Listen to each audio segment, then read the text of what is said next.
తథావివ సంపృక్తౌ వాగర్థ ప్రతిపత్తయే జగతః పితరౌ వందే పార్వతీ పరమేశ్వరౌ. నారాయణ సమారంభాం వ్యాసశంకర మధ్యమాం అస్మదాచార్య పర్యంతాం వందే గురు పరంపరాం. కృష్ణ పరమాత్మ అంత యోగి ఎవరున్నారండి? పరిశీలించాలి, చదివి మాట్లాడాలి. అలాంటి చదవకుండా మాట్లాడే వాళ్ళని శిక్షించగలిగేటువంటి ఒక వ్యవస్థ ఉండాలండి. అప్పుడు కానీ మన ధర్మము దేశము రక్షింపబడింది. తెలుసుకోవాల్సింది ఇక్కడ ఒక్క కారణం చాలు. అధిక సంఖ్యాకులు గౌరవిస్తున్న ఒకానొక ధర్మాన్ని అవహేళన చేస్తే వారి మనోభావాలు దెబ్బతింటాయని ఒక్క సంస్కారం చాలదు ఈ నిర్ణయాలు తీసుకోవడానికి. ఎప్పటికి మేలుకుంటుందో భారత జాతి.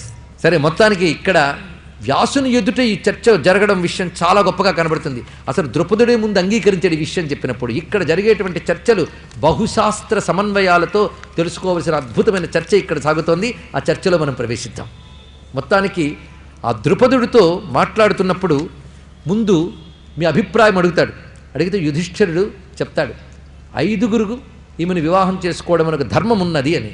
ఇది నేను అంగీకరించలేనే అన్నాడు ద్రుపదుడు. ఎందుకంటే ఇది ఎక్కడ వినని మాట.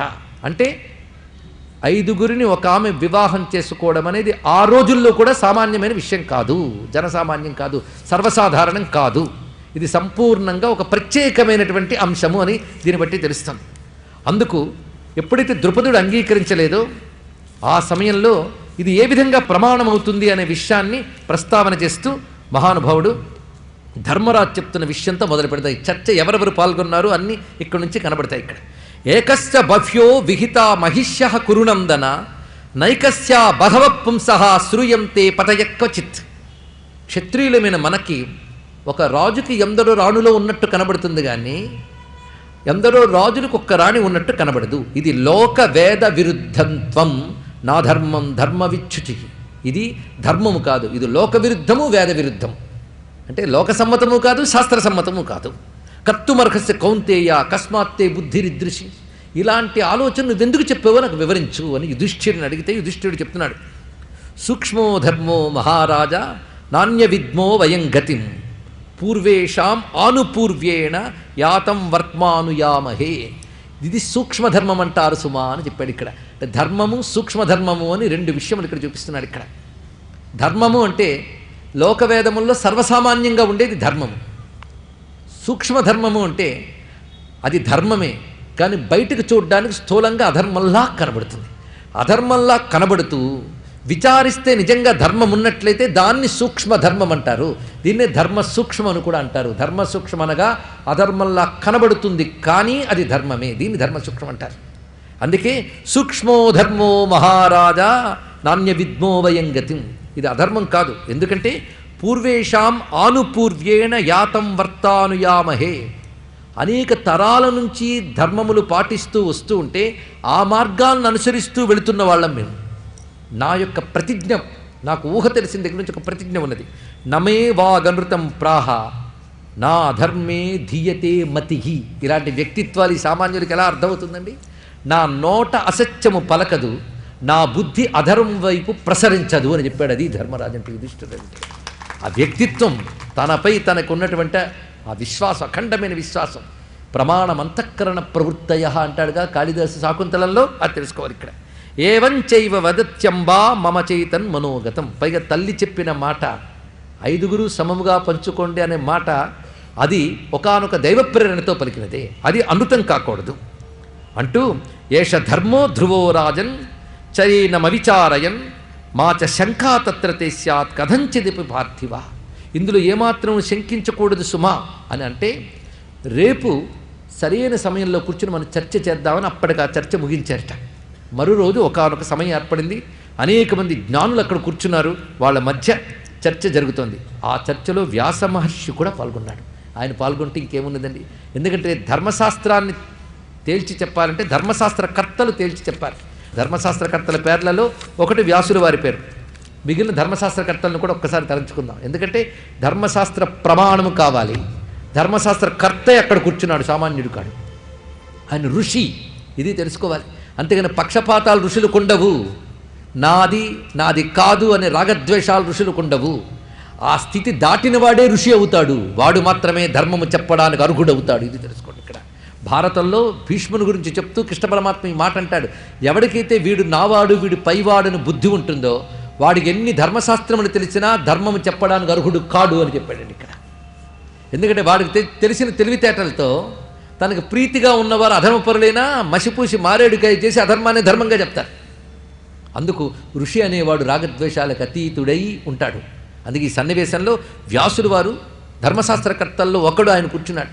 ఈ సమయంలో కొందరు ధర్మశాస్త్రకర్తల పేర్లు స్మరిద్దాం, ఎందుకంటే ప్రాతస్మరణీయులు, వారి పేర్లు తలుచుకుంటే మనం పాపం నుంచి బయటపడతామని.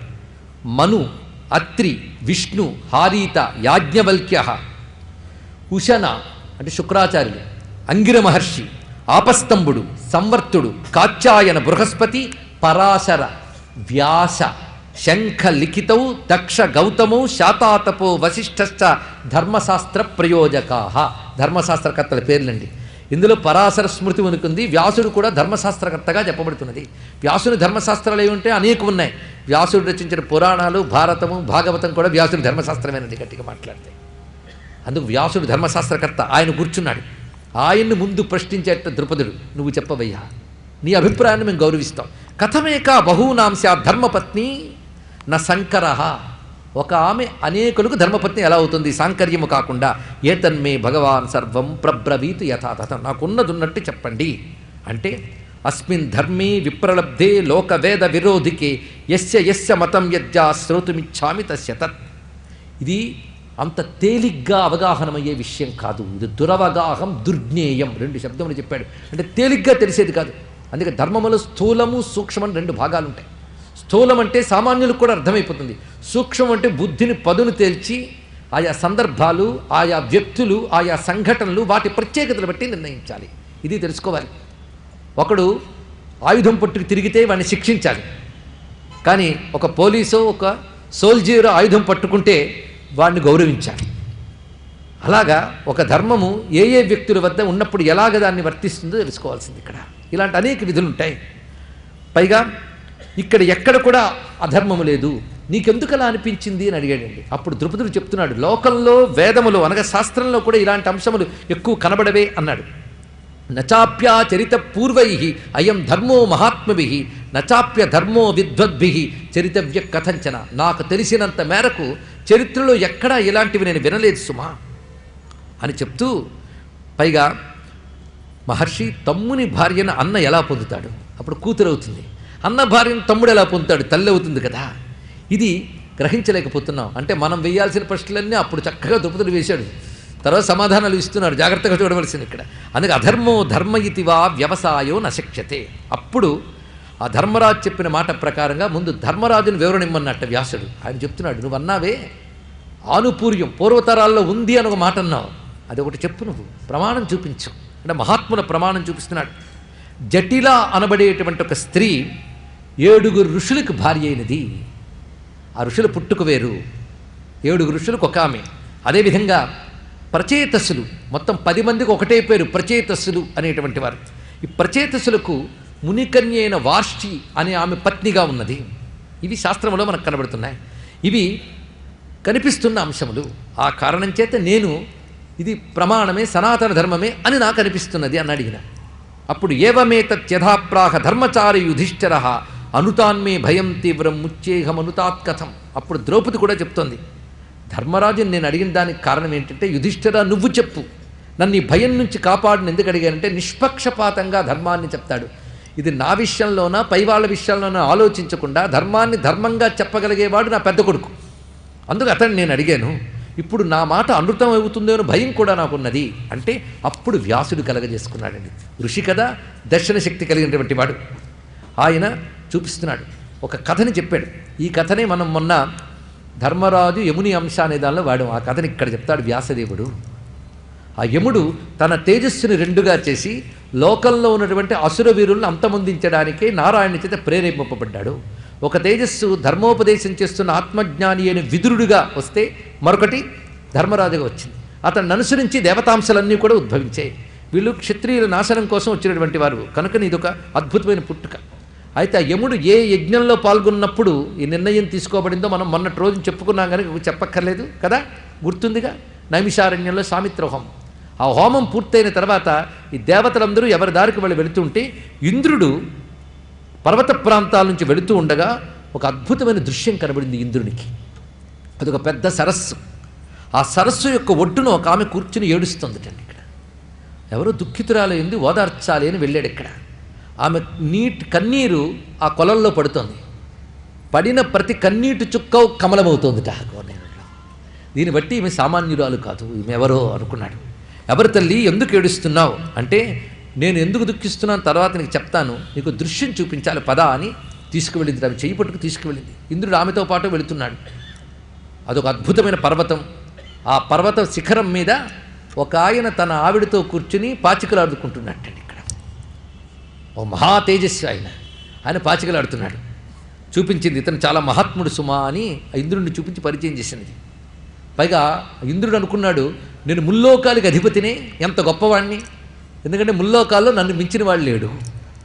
అటువంటప్పుడు నేను కనబడగానే ఈ పాచికలాడుతున్న వాడు లేచి వినయంగా దండ పెట్టద్దు, లేచి నమస్కరించలేదని కోపం వచ్చి వజ్రాయుధం తీసేట అతని మీదకి. చూసారా అధికారం అది ఎంత గొప్పగా ఉంటుందో. 10 మంది దండం పెట్టాక 11వ వాడు ఇంకా పెట్టలేదు అని ఎదురు చూస్తారు, అలవాటైపోయింది అది. అందుకు ఇవన్నీ కూడా ఎదుర్కొనడం మహా కష్టమండి. ఈ మహానుభావుడికి మొత్తానికి మహాకోపంతో ఎత్తేట ఈ వజ్రాయుధాన్ని. ఎత్తిన వెంటనే ఒక చూపు చూసేటాను, చూడగానే స్తంభించిపోయిందండి చెయ్యి. ఇక్కడ కదలలేకపోతున్నాడు ఆ విధంగా. నా తద్వివృత్య వివరం మహాగిరి. ఎప్పుడైతే చెయ్యి అలా స్తంభించిపోయిందో అప్పుడు పాపం అలా స్తంభించిపోయింది ఏంటంటే వాడి చెయ్యి అంటే పాపం అన్నదిట ఆవిడ. తీసుకురా గుహలోకి తీసుకురా వాడిని అన్నదిట. ఆమె వెళ్ళి ఎవరైతే ఏడుస్తూ అతనికి ఇక్కడ దాకా తెచ్చిందో ఆమె చెయ్యి పట్టుకుందిటండి. పట్టుకోగానే కింద పడ్డాట. అంత దుర్బలుడు. మొత్తానికి ముందు ఎలాగాలో లోపలికి తీసుకొద్దామని వీడు చెయ్యి పట్టుకుని జాగ్రత్తగా లోపలికి అప్పటికే నీరసంగా ఉన్నాడు. లోపలికి వచ్చి చూసేటప్పటికల్లా ఒక 4 మహా తేజస్వంతులు గిరిగుహలో కూర్చున్నట్ట. అద్భుతమైన అంశం అది. నువ్వు ఎవడివయ్యా అని అడిగాడు ఆయన. నేను ఇంద్రుణ్ణి అన్నాడు. వీళ్ళు 4 కూడా ఇంద్రులే అన్నట్టు. అక్కడ ఇప్పుడేమిటి, చూడ్డానికి అందరూ ఒకేలా ఉన్నారు, వాళ్ళు ఇంద్రులే వీళ్ళు ఇంద్రులే. ఏమిటి ఇది ఆశ్చర్యం కలిగింది. సతద్వివృత్య వివరం మహాగురే గిరేస్తుల్యద్యుతీం చతురోన్యాన్ దదర్శ. చతుర అన్యాన్ దదర్శ. సతాన్ అభిప్రేక్ష బభూవ దుఃఖిత కచ్చిన్నాహం భవితా వయ్యధేమి. నేనున్నట్టు వీళ్ళున్నారు, వీళ్ళెవరు అనంటే వీళ్ళు కూడా ఇంద్రులే, పూర్వేంద్రులు అంటారు వీళ్ళని అన్నాడు. అంటే ఇంద్రత్వం ఒకానొక పదవి. ఇంద్రుడు అంటే ఒక అధికారిక పురుషుడు. ఒక్కొక్క సమయంలో ఒక్కొక్క ఇంద్రుడు వస్తూ ఉంటాడు.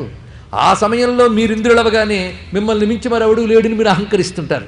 ఈ కథలన్నీ తెలుసుకోవలసిన దాంట్లో మొదటి నుంచి మీరు గమనిస్తే గొప్ప గొప్ప లోకాలనుకునేవి కూడా అక్కడ కూడా పొరపాట్లు అల్పత్వాలు ఉంటాయి.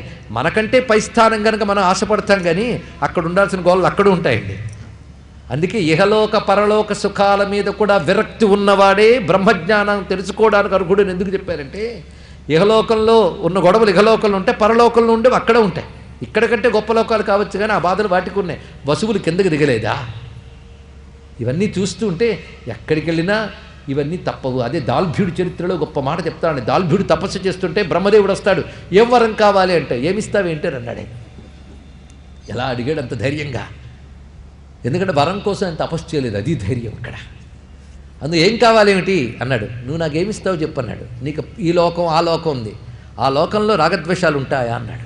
ఉంటాయన్నాడు. హెచ్చు తగ్గులు ఉంటాయో ఉంటాయన్నాడు. మరి ఎందుకు ఆ లోకాలు అక్కర్లేదన్నట్టు అండి. ఎంత గొప్ప విషయం. ఈ గోళ అక్కడే ఉన్నది, ఇంకేం చేస్తాం, అక్కర్లేదన్నట్టు మహానుభావుడు. ఆ సమయంలో బ్రహ్మగారికే పాఠం చెప్పే అంశం కూడా జరుగుతుంది, వేరే విషయం. మొత్తానికి ఇంద్రుడు అహంకారం తగ్గిందిటండి. ఇప్పుడు దీన్ని బట్టి మనకు చూపిస్తున్నాడు, ఒకానొక కాలంలో ఒకానొక పరిస్థితిలో మనం గొప్పవాళ్ళు అవుతాం, దానితో మనల్ని మించిన వాళ్ళు లేడిని విర్రవీగుతాం, అందరినీ అవమానకరంగా చూస్తాం, ఎప్పుడో అప్పుడు మోకాలు చెప్పులు పగులుతాయి. అది చెప్పడం ఇక్కడ. ఎందుకంటే నిన్ను నీలాంటి ఇంద్రుల్ని అందరినీ తలపట్టి ఆడించేవాడు కూడా ఉన్నట్ట. వాడే అక్కడ పాచికలాడుతూ కూర్చున్నాడు.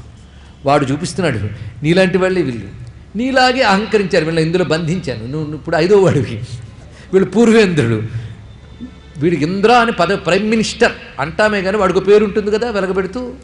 కొన్ని యజ్ఞములు చేసినప్పుడు, కొన్ని తపస్సులు చేసినప్పుడు ఇంద్రత్వం వస్తుంది, వచ్చింది. ఆ వచ్చినప్పుడు పని ఏదో చక్కగా చేసుకుని వెళ్ళిపోకుండా మధ్యలో ఇలాంటి వెర్రివేషాలు ఇస్తే ఇలా నేను బంధిస్తూ ఉంటాను వాడిని. కానీ వీళ్ళు దివ్యదేహం కలగాలి, మహాత్ములు వీళ్ళు. కనుకనే వాళ్ళు మళ్ళీ భూమి మీదకి వెళ్ళవలసిన అవసరం ఉన్నది. మొత్తం 5గురిని పంపాలన్న ప్లాన్, 4 అయ్యారు, 5వ అడుగును వచ్చాం అన్నట్టు ఇక్కడ అది చూపించాడు. ఇక్కడ వాళ్ళు వీళ్ళు అద్భుతమైన అంశం ఇక్కడ చూపిస్తున్నాడు. పైగా 4 పేర్లు చెప్తున్నాను విను. ఒకడి పేరు విశ్వభుక్, రెండవ వాడి పేరు భూతధామ, మూడవ వాడి పేరు శిబి, 4వ వాడి పేరు శాంతి, నీ పేరు తేజస్వి. మొత్తం 5. ప్రస్తుత ఇంద్రుడు అంటే అప్పటికున్న ఇంద్రుడి పేరు తేజస్వి. మిగిలిన 9 పూర్వేంద్రుడు, పూర్వ మన్వాంతరాల్లో ఇంద్రుడు. వాళ్ళు మొత్తం 5 అయ్యారు కదా. మీ 5 కూడా భూమి యందు మానుష జన్మ పొందవలసిన స్థితి ఉన్నది. తేషాం కామం భగవానుగ్రధన్వా ప్రాదాదిష్టం సన్నిసర్గాద్యథోక్తం తాంచాప్యేషాం యోషితం లోకకాంతాం శ్రియం భార్యాం యదధాన్ మానుషేషు ఇహైవతే పాండవ వీర్యవంతః శక్రస్యాంశ పాండవ సవ్యసాచి ఏవమేతే పాండవ సంబభూవు ఏతే రాజసూర్యమింద్రా బభూవు. మొత్తం ఇప్పుడు ఉన్నటువంటి ఈ 5 ఉన్నారే, 5 పేర్లు మనం తెలుసుకున్నాం. ఈ 5 భూమిపై పుట్టవలసిన అవసరం ఉంది. 5 పేర్లు వేరేనా, 5 ఇంద్రులే, ఇది మర్చిపోరాదు. 5 ఇంద్రులు. ఈ 5 ఇంద్రులు దేనిని సొంతం చేసుకున్నా అంటే స్వర్గలక్ష్మిని సొంతం చేసుకున్న వాళ్ళే 5 ఇంద్రులు కూడా. ఇప్పుడు లోకరక్షణ కోసం దేవతలు వేసినటువంటి ఒకానొక ప్రణాళికలో అసురనాశనం చేయడానికి ఒక్క ఇంద్రశక్తి సరిపోకుండా మొత్తం 5 ఇంద్రశక్తులు కలిసి దిగుతున్నాయి. అందుకే 5 ఇంద్రశక్తులు దిగుతాయి. మొదటి 4 యొక్క తేజము యముని ద్వారా, అదేవిధంగా మహానుభావుడైన వాయువు ద్వారా, అశ్విని దేవతల ద్వారా, అశ్విని దేవతలు 2, మొత్తం 4 ద్వారా వెళుతుంది. 5వ వాడు ప్రస్తుత ఇంద్రుడు కదా, ఇతను దిగడానికి అవకాశం లేదు. అందుకే ఆయన ఏం చేస్తాడంటే తన తేజస్సుని పంపిస్తాడు అన్నారు అక్కడ. ఆ ఇంద్రుడు తేజస్సుతో వచ్చినవాడు అర్జునుడు. మిగిలిన ఇంద్రుల తేజస్సు, మొదటివాడైన విశ్వభుక్కు యొక్క తేజస్సు ధర్మరాజులో ప్రవేశించి ధర్మరాజు ద్వారా కుంతిలో ప్రవేశించింది, వచ్చింది ఇక్కడ. అందుకే అది యముడు తనయుడు ఇంద్రాంశ, అది తెలుసుకోవాల్సినది. అలాగే మరొక తేజస్సు వాయువు ద్వారా ఆ ఇంద్ర తేజస్సు కుంతీదేవిలో ప్రవేశింపబడి భీముడయ్యాడు. అశ్విని దేవతల ద్వారా మిగిలిన 2 ఇంద్రుల తేజస్సు ప్రవేశించి వాళ్ళు నకులు సహదేవులయ్యారు. మొత్తానికి 5 ఎవరు? చేంద్రులు అన్నారు ఇక్కడ. 5 పంచేంద్రులు. ఈ పంచేంద్రోపాఖ్యానం అనే అంశం ఇది తెలుసుకోవాల్సింది ఇక్కడ. ఇది జరిగినటువంటి వృత్తాంతం. ఆ ఇంద్రుడు యొక్క లోపల ఉన్న అంశ ఇతడు, అందుకే అర్జునుడు అతడు. ఇలా మొత్తం 5 ఏర్పడ్డారు. ఇది విషయం. అందుకే ప్రధానంగా ప్రస్తుతం ఉన్న ఇంద్రుడు ఎవరో అతడి యొక్క తేజస్సు కనుక విజయం అతడి ద్వారా వస్తూ మిగిలిన ప్రాచీన 4 పంచబడుతుంది. ఇది విషయం. కనుక వీళ్ళు 5 ఇంద్రులైతే మరి ద్రౌపది ఎవరెవరుకున్నావు చూపిస్తాను చూడన్నాడు. ఈ ద్రౌపది లక్ష్మీశ్చైషాం పూర్వమేవోపదిష్ట భార్యా ఏషా ద్రౌపదీ దివ్యరూప. ఈమె స్వర్గలక్ష్మి, ఇవిడ స్వర్గలక్ష్మి. ఆమె ఇప్పుడు భారీగా అయింది. స్వర్గలక్ష్మి ఎవరికి సొంతం? ఇంద్రులకు సొంతం. కనుక 5 ఇంద్రులు వస్తే 5 ఇంద్రుడికి సంబంధించిన ఇంద్రాణి అనబడేటువంటి శక్తి ఉన్నదో ఆ స్వర్గలక్ష్మి ఈమె. స్వర్గలక్ష్మి ఎవరండి? అమ్మవారి ఒకానొక స్వరూపమే. స్వర్గేచ స్వర్గలక్ష్మిస్త్వం మర్త్యలక్ష్మిశ్చ భూతలే. ఇది తెలుసుకోవాల్సింది. ఇంద్రత్వం అంటే సామాన్యం కాదు. నారాయణుని తేజస్సు లేనిది ఇంద్రుడు కాలేడు. ఒకడు చేసిన ఒక మహాయజ్ఞానికి, ఒక తపస్సుకి నారాయణుడు తన దివ్యత్వాన్ని ఇస్తే వాడు ఇంద్రుడు అవుతాడు, వాడు అక్కడ కూర్చోగలడు. ఇప్పుడు నారాయణ తేజస్సు ఇంద్రత్వం ఇస్తే ఆ లక్ష్మీదేవి యొక్క తేజస్సు స్వర్గలక్ష్మి అవుతుంది. అందుకే ఇంద్రుడు స్వర్గలక్ష్మి అన్నది కూడా నారాయణ లక్ష్మీ స్వరూపాలుగా మనం భావన చేయవలసింది. ఇవన్నీ దేవరహస్యాలండి. ఇది ఒక దేవరహస్యం. ఆ కారణం చేతనే ఇక్కడ ఉన్నటువంటి ఈ 5 ఇంద్రులు ఒకే ఇంద్ర తేజస్సు యొక్క 5 రూపాలు. ఆమె స్వర్గలక్ష్మి. అందుకే ఇందులో ఎటువంటి దోషము లేదయ్యా. ఆ కారణం చేతనే యుధిష్ఠిరుడు ఈ మాట పలకగలిగాడు. అతడి లోపల ఉన్నటువంటి ఇంద్ర తేజస్సు, యముని ద్వారా వచ్చిన తేజస్సు, యముడి ద్వారా వచ్చాడు కనుక ధర్మమే పలికాడు అని చెప్తూ ఉంటే ద్రుపదుడు ఆశ్చర్యపోతున్నాడు. కానీ ఋషి చెప్పాడు కనుక మరో మాట్లాడకుండా వినవలసిందే, అంతే కదా. కానీ ఋషి అయినా పూర్తిగా నమ్మకం కలిగేలా చెప్పాలండి. పూర్తి స్థాయిలో ప్రమాణం చూపిస్తున్నాడు ఇక్కడ. కథం స్త్రీ కర్మణాతే మహీతలాత్ సముత్తిష్టేదంతతో దైవయోగాత్. పైగా ఈవిడ ఎలా వచ్చింది? మామూలు మానుష స్త్రీగా రాలేదు. వచ్చి ఉంటే వేరే విషయం. అగ్నిహోత్రుల నుంచి ఉద్భవించింది కనుక నీవు పుట్టికే వేరు. అటువంటి దేహానికి ఇటువంటి దివ్యత్వం కలిగిన ఇంద్రుల యొక్క దాంపత్యం అనే దోషం కాదు సుమా అని చెప్తూ ఒక్కసారి నువ్వు ఇది లోపలికి తీసుకువెళ్ళి ఒక రహస్య గదిలో మాట్లాడి ఎంత వ్యాసుడు ద్రుపదుడు వాళ్ళిద్దరే ఉన్నారండి ఏకాంతంలో. లోపలికి తీసుకువెళ్ళి ద్రుపదునితో వ్యాసుడు చెప్తాడు. చెప్పి అక్కడ తెరని తొలగించి అక్కడ కూర్చున్న పాండవులను ఒక్కసారి చూడంటట. మామూలు కళ్ళతో చూస్తావు నువ్వు, నీ కళ్ళని నేను స్పర్శిస్తానికి దివ్య దృష్టి వస్తుంది, అప్పుడు వాళ్ళ యథాస్వరూపం నువ్వు చూడవచ్చు అని ఎప్పుడైతే వ్యాసుడు అనుగ్రహించాడో అప్పుడు దివ్య దృష్టి వచ్చింది ద్రుపదునికి. వచ్చిన వెంటనే చూశాడు. చారు మణి ప్రభాపటల జాల విచిత్ర కిరీట మాలికా భారములన్ సముజ్జదిన పావక వర్ణములన్ సువర్ణ కేయూర విభూషణావల నొప్పుచునున్న తదీయ దేహముల్ ధీరుడు చూచే తాళ సముదీర్ఘత పుల్చిన వాని ఏనిటిన్ మరియు సకల లావణ్యమూర్తి అయి వారల కేవురకు పత్నిగా తపంబు చేసిన ఆ కన్యక పూర్వదేహంబును చూచే అన్నాడు. ఇక్కడ ద్రౌపది యొక్క పూర్వదేహాన్ని చూపించాడు, ఆ తేజోమయమైనటువంటి దేహాన్ని. అదేవిధంగా ఇక్కడ కూర్చున్న 5గురు ఎలా కనబడ్డారంటే తాళ ప్రమాణమైన శరీరంతో కిరీటములు ధరించి 5గురు ఇంద్రులు కనబడ్డారట వాళ్ళ స్థానంలో. అంటే వాళ్ళలో దాగిన దివ్యత్వం, దివ్య దృష్టితో ద్రుపదుడు చూడగలిగాడు వ్యాసుని అనుగ్రహంతో.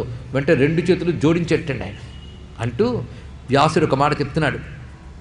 ఒక ప్రమాణము చూపించేటప్పుడు నేను ప్రత్యక్ష ప్రమాణం నీకు చూపించాను, రెండవది శాస్త్ర ప్రమాణం, మూడవది ఇదివరకు ఎవరైనా ఇలాంటి వాళ్ళు ఉన్నారా అంటే కొన్ని ధర్మరాజు చెప్పాడు, నేను చెప్తున్నాను విను. క్షత్రియుల్లో సాల్వేయుడు, శూరసేనుడు, శృతసేనుడు, బిందుసారుడు, అతిసారుడు అనే మహాత్ములు ఉండేవారు. వాళ్ళు మొత్తం 5గురు కూడా శిబి చక్రవర్తి యొక్క పుత్రికైన భౌమాస్వి అని ఆమెను వివాహమాడారు. కనుక యుధిష్ఠిరుడు చెప్పిన ప్రచేతసులు, నేను చెప్పినటువంటి 5గురు సోదరులు, అది ఒక ప్రమాణం ఉన్నది.